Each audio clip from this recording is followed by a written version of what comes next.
Hello, it's Zoe, and welcome back to the Mischief Movement podcast, your weekly inspo for people looking for more hell yeah in their life. Consider this your one-way ticket out of midlife mediocrity towards fun and positive impact via playful disruption. Wouldn't you love to wake up and feel like a total badass? How about breaking some rules, throwing two fingers up to society and doing more of the things you love? I'm talking full-on freedom, adventure, and those meaningful connections I know you've been craving. Stop waiting for your amazing life to happen and go get it. I'll be picking the brains of some true game changers and mischief makers so I can share what I find and hopefully inspire you to shake things up, do more of what makes you feel alive, and boldly rebel against the ordinary. I've no idea what I'm doing, to be honest, but I've got a mission and I'm here to start a movement. It's going to be quite the adventure. Care to join me? Okay, here goes. Hey there, Mischief Makers. So I finally got the podcast trailer and dreaded first episode out into the world. But then it came to episode number 2. And like that elusive second album, I suddenly felt the fear. No joke. But anyway, I was brainstorming various different things to talk to you about. But really, there's only actually one good place to start, and that is The Power of Fun by Catherine Price. So I thought for this episode, I would just give you a little overview of some of the gems from the book. She said, if I really wanted to reclaim my life, I needed to remember how to live. She introduced more fun into her life with something as simple as a weekly guitar class and wrote, something inside of me had been ignited that I hadn't even realized had gone dark. Exactly. Because when you're so busy adulting and batting off problems and being responsible each day, having fun seems frivolous and tends to slide down the to-do list. Catherine also wrote, there is a reason that our moments of true fun stand out in our memories. True fun makes us feel alive. And I was like, oh my God, I need more fun in my life. And, I want to feel alive again too. Another quote that Catherine said in the book was, if we want our own lives to be satisfying and joyful, true fun isn't optional. It shouldn't be an afterthought. It should be our guiding North Star. So then I'm like, well, what if I make fun my guiding North Star? Where would it lead me? It sounds like a really cool adventure, doesn't it? I love this idea of having, somewhere to aim for. And that was kind of all I needed to be able to understand how to shift my focus. I've been saying for years now that I think my purpose in life is somehow connected to encouraging people to step out their comfort zones and do things that might scare them, but actually truly light them up. And I mean, at the end of the day, what is mischief if it's not having fun? It's kind of all interlinked, isn't it? So, I'm now asking myself, well, what if I make this my whole purpose? And then my mission becomes simply to just spread this message. I'm sold. To be quite honest with you, I'm sold on the idea. I don't actually know where this is going to take me, but if it encourages more people to not feel stuck and not feel trapped and not feel, completely out of control of their own lives, then for me, it's worth putting myself out here and talking about a subject as random as making more fun in your life. There's a great little piece in the book which says if everyone gave fun a little more attention, we would all be better human beings, because fun cultivates happiness, which in turn cultivates more likelihood of having fun. So it becomes a perpetual cycle. And I think what I've been craving are the opportunities for true fun, which Catherine defines as those moments in which you kind of enter a flow state. You lose all sense of time because you're enjoying yourself so much. So you're looking for moments with an overlap between playfulness, connection, and this flow state. I'm not going to read the whole book to you, but it basically takes you through a process called a fun audit, where you examine your life and really get clear on what's missing, what lights you up and how you can then incorporate more of that in order to feel alive again. So I thought I'd just briefly read the fun audit for you. And then if you think it sounds like something that would benefit you, you can get hold of the book. So I don't know if you want to go pause the podcast and go grab a pen and paper or come back to it, but here we go. So number 1, you need to zero in on what playful connected flow feels like in your mind and in your body. So it's all about what's that sensation that you feel when you're in a true state of that absolute connected fun. How does that feel in your body? Number 2, get a baseline sense of how much true fun you're currently having or not having. So in the book, there's actually a series of questions and you can kind of give yourself a score. And that gives you a starting point so you can see, okay, I'm really not having an awful lot of fun, or actually it's not quite as bad as I thought. Number 3, take a fun history to identify some of your past experiences of true fun. So you're basically just listing out times where you have experienced the sensation that we talked about in point 1, just that kind of losing all sense of time because you're enjoying yourself so much.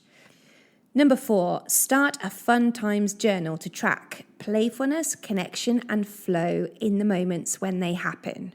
So you're kind of looking for those 3 things, and really the sweet spot where they all interlink is probably when you're experiencing what Catherine defines as true fun. So it's not just about doing nice stuff where you enjoy yourself a little bit and it makes you smile. It's really kind of losing yourself in whatever activity it is you're doing. And that's the difference. I think it's looking for those moments of playfulness, connection, and flow. You might have 2 out of the 3, you might have 1 out of the 3, but the likelihood is that if you've got 3 out of 3, that is true fun. Number 5, analyze the things that you do for fun. So again, it's coming back to this idea that not everything we do is going to give us true fun. Some things we do, we think we're doing it for fun and it's nice, but there's kind of a difference between enjoying yourself, having a nice chat with a friend in a park, that could be nice, or, I don't know, going abseiling down a mountain and just being completely lost in the moment. Can you see how the 2 things are slightly different? Equally, having that chat with that friend at that moment could be absolute true fun. It's going to depend. It's all very personal. It's going to depend on you. It's going to depend on what's going on at that time in your life. So number 6, use your memories of true fun and recent instances of playfulness, connection, and flow to identify your personal fun magnets. So all of this is really leading up to you being able to say, okay, I'm starting to see a pattern here.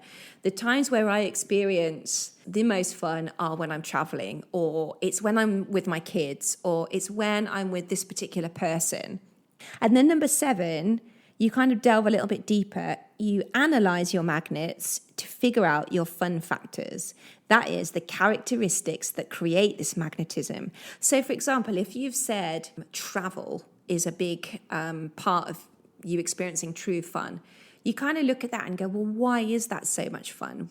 What is it about travel that I enjoy so much? Is it the experience of getting ready for the trip and having to kind of plan out your luggage, plan out your itinerary? Is it the kind of planning thing? Is it experiencing a new culture, a new language? Is it the opportunity to go and do a particular activity in that place? So you're kind of just getting a bit more specific about it, really. Then number 8, identify your personal anti-fun factors, i.e. the things that block you from having fun. So just as important as it is to understand what the most ideal situations are going to be for kind of creating true fun, you've also got to then avoid the ones that are probably going to just drain you. They're not going to give you that sense of kind of playfulness and connection that you're looking for. And I think that can take form in many ways, because it could be a particular activity that you just want to avoid. I mean, there is no true fun for me to be had in cleaning, and that gives me no true fun whatsoever. And I will avoid that as much as possible. Anyway, I'm being silly. But I mean, it could be that there are particular people that you like very much, but you just don't have an awful lot of fun with them. You're not going to experience that kind of true fun because maybe you don't even like the same activities. So they're not going to be on your radar when you're looking to experience true fun. Anyway, point number 9, and this is the last one on the list, is an acronym that Catherine has come up with to orient your internal compass towards your personal fun North Star. So when you've identified all the things and all the ways that you know you're going to have a really good time, you've got to then find yourself a system to make sure that you're including more of those in your life. And it looks like this. So the acronym is SPARK, and S is make space, P is pursue passions, A is attract fun, R is rebel, and K is keep at it.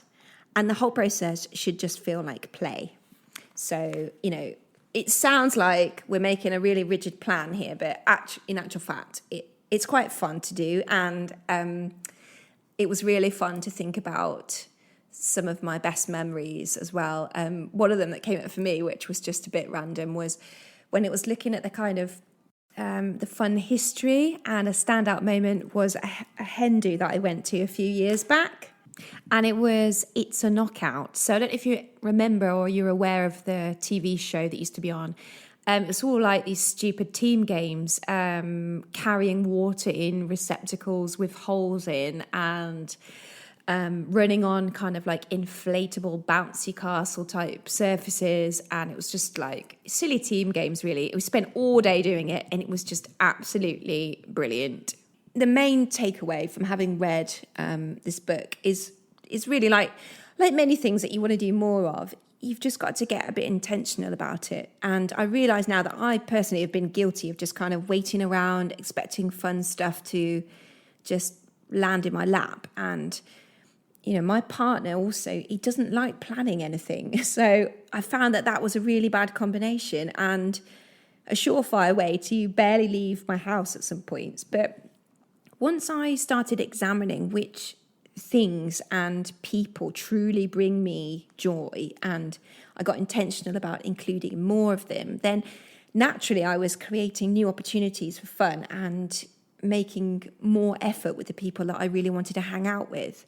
I'm all for being spontaneous, but I have to admit that scheduling the fun stuff is really the only way I've found to incorporate more of it, especially when you've got young children, because that does tend to make being spontaneous that little bit harder. Anyway, this is not a sponsored post, although maybe I should look into that, but this book has been a bit of a game changer for me, so I really wanted to share it with you. And I also hope that it helps kind of put this podcast into perspective as well a little bit. So I'll drop a link in the show notes in case you want to check it out. And if you do decide to read it, please get in touch with me via email, or you can DM me on Instagram and let me know what you think. If it inspired you to make any changes. I will catch you next time. And until then, my friends, stay well and always make more mischief.